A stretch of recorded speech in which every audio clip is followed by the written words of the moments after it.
Real quick, everyone, want to talk about another gun that I just pulled out of the safe. This is a Walther P99 anti-stress model. This is one of the first runs.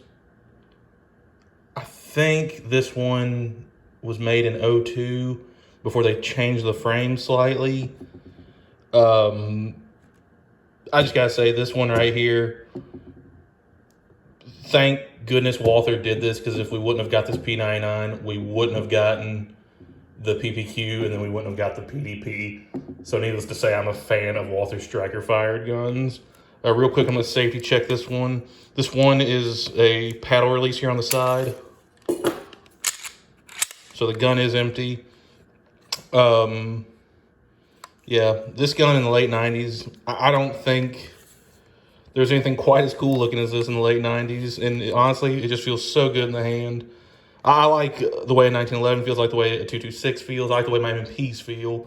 For me, if you're someone out there and you're just sort of starting to get into guns, or you're just out there trying to purchase one for like a nightstand, home defense type thing, just make sure it feels good in your hand, and make sure your thumb or this finger can release a magazine paddle if it's a German style, because I do have a gun where I have to use this finger because I can't reach it with my thumb. I like to use it my thumb. Usually the manuals say use your pointer finger, but I just like to be able to do it with the thumb. With a 9mm, I can. I've only got one other gun that has a paddle style release, and it's in 45, and I have to do it either with my middle finger or my pointer finger just to release the mag. Yeah, this P99, they had 3 different triggers for this. Oddly enough, my buddy has a double action only 40 of a P99 first run like this with the original frame. I think that's the only one ever in 40 or double action only I've ever seen in existence. He might have the only one ever. I know they made more, but it's the only one I've ever seen to this day still. There's also the quick action, which was like a Glock style firing mechanism of this, and that's kind of what the PDP, or not the PDP, excuse me, the PPQ went off of, and the PDP went off of. Because this basically really is just a double action only, or double action, single action striker fired gun. And it has the anti-stress trigger, which, make sure we're cocked here, basically means when you pull from the holster, even though the trigger looks like it's in double action right now, you can kind of leave it, or I wouldn't leave it. You can just very easily go off to like where you're close to single action only pull. You'll hit a wall right there. Keep pulling. The gun would fire and cycle, and then bam, you're right there in single action only. I guess I just thought that was a real cool feature for the time, and real great ingenuity on Walther's part. Now, if you want to make this truly like a SIG double action, single action, we'll just use them as an example. You just hit this button right here in the frame, and you'll hear the pin decock. And by the way, I guess I should let everyone know, you can see the pin at the back of this gun. This one does not have night sights or anything like that. It's just 3 dots, but they look great. But back to what I was saying, you can decock it, and I'd say this is you'll see the pin go all the way in.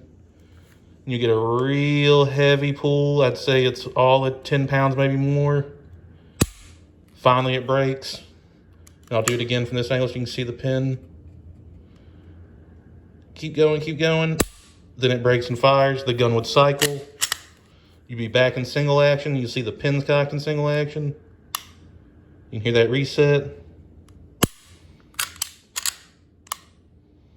Man, that's a good trigger. And this one's only been worn in too. I don't know how many people had it before me. I like just how they did these little lines down the front of it to cut down on glare. That's just such a good little feature for them to do back in, I think they started making these in '96. Walther did. Just a really great gun. Just feels great in the hand. I think these are also fiberglass reinforced. I don't know if they were the first to do that, but I think they might have been. Again, I shoot all these just on the fly, so I'm trying to go off knowledge I've accumulated over the years on message boards and just talking to other shooters and reading and stuff. Yeah, this one I don't think I'll ever get rid of it. I was actually buying the 4506 actually. I was in a shop, I'd located one, I'd gone to go look at it, And this happened to be in the cabinet too. And I was like, you know what? Let me take that too. So it came home with me that day. But also too, if you're a fan of the Pierce Brosnan James Bond era, this was the 90s Bond gun for those of you in the know.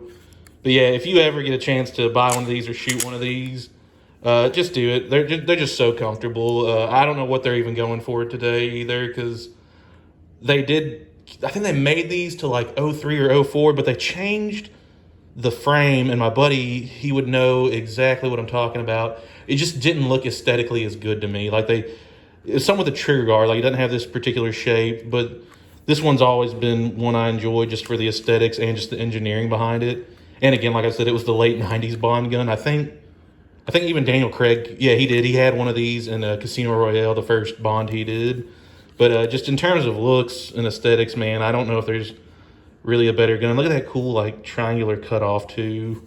Besides, like, something like a Steyr M in the late 90s, this was, like, one of the coolest looking guns, I think, ever. But, yeah, if you get a chance, like I said, just shoot one of these. Or if it's a good deal, I might just say go ahead and buy it. And this one's in pretty good shape.